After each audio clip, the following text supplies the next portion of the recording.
अस्सलामुअलैकुम family cuisine में आप सबको खुश आमदीद। आज हम बहुत ही मज़ेदार यमी यूनिक इंस्टेंट तुर्किश हलवा बनाएंगे।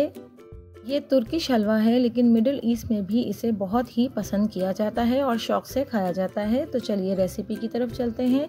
सबसे पहले 1 कप वाइट तिल मैं ले लूँगी और इन्हें हम ड्राई रोस्ट कर लेंगे। आपने पूरी वीडियो को मुकम्मल देखना है, कोई हिस्सा इसका स्किप नहीं करना है, तो आपको ये हलवा भी बहुत अच्छे से बनाने आएगा।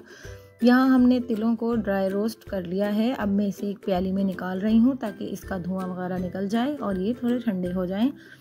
तिल जब ठंडे हो जाएंगे तो हमें इन्हें पीसना है। मैं इसको जग में डालकर पीस लूँगी बारीक पाउडर की फॉर्म में। जब ये थोड़ा सा बारीक हो जाएगा तो इसमें हम हाफ कप के करीब ऑलिव ऑयल डाल देंगे।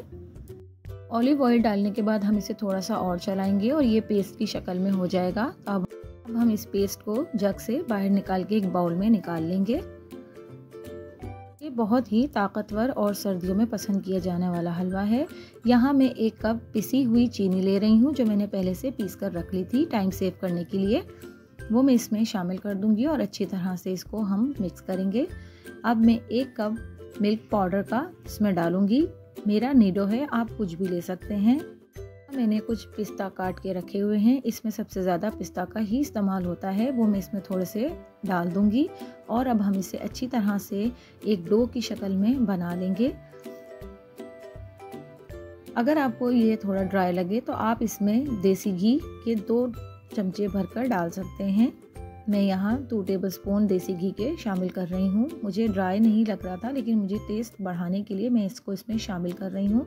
तो ये अब यहाँ पर डो की शक्ल में तैयार हो गया है। अब हम इसे एक बाउल में सेट करेंगे।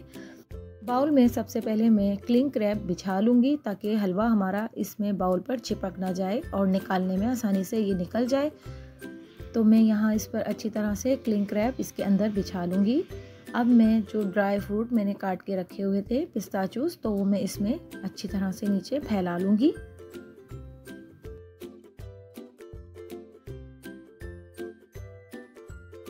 तमाम पिस्तास को फैलाने के बाद मैं अब इस हलवे को इस डिश में निकालूंगी और इसे अच्छी तरह से दबा दबा कर मैं इसे फैला दूंगी पूरी डिश में।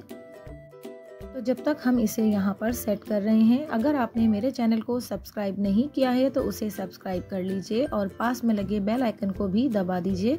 इससे मेरी वीडियोस की नोटिफिकेशंस आपको सबसे पहले देखने मिलेंगी। तो हमने यहाँ पर हलवे को निकाल कर अच्छी तरह से सेट कर लिया है। मैंने इसके ऊपर भी क्लिंग रैप बिछा के इसको दबाया है ताकि ये हाथों पर और चमचे पर चिपके नहीं। अब हम इसे 1 से 1.5 घंटे के लिए फ्रिज में रख देंगे और 1 से 1.5 घंटे के बाद मैं इसे निकाल रही हूँ। अब मैं इसे डिश आउट कर लूँगी। हमारा हलवा सेट हो चुका है।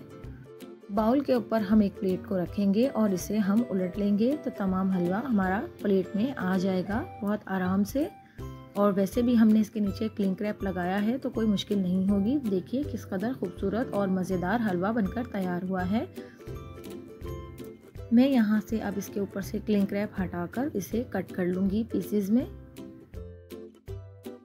तो देखिए यहाँ पर हमारा बहुत ही मज़ेदार यमी और बहुत ही पसंद किया जाने वाला तुर्किश हलवा बनकर तैयार हो गया है और जो कि बहुत ही मज़ेदार और लजीज बना है। आप भी इसे ज़रूर ट्राई कीजिएगा और स्टेप बाय स्टेप पूरी वीडियो को देखकर अगर आपको मेरी वीडियोस और मेरी रेसिपी पसंद आती हैं तो मेरे चैनल को लाइक शेयर एंड सब्सक्राइब कीजिए। मेरी वीडियोस को पूरा देखा कीजिए और वीडियोस को लाइक भी ज़रूर किया कीजिए। मैं यहाँ आप इसको पीसेस कर रही हूँ और एक पीस में इसका निकाल कर इसे टेस्ट करूँगी। और मेरी वीडियोस को पूरा देखा कीजिए ताकि आपकी रेसिपी भी परफेक्ट बने। इंतहाई लाजवाब और जायकेदार हलवा मिलती हूँ किसी नई वीडियो और नई रेसिपी के साथ। अल्लाह हाफ़िज़। ट्राई कीजिएगा और कमेंट्स के ज़रिए अपना फीडबैक मुझे ज़रूर दीजिएगा।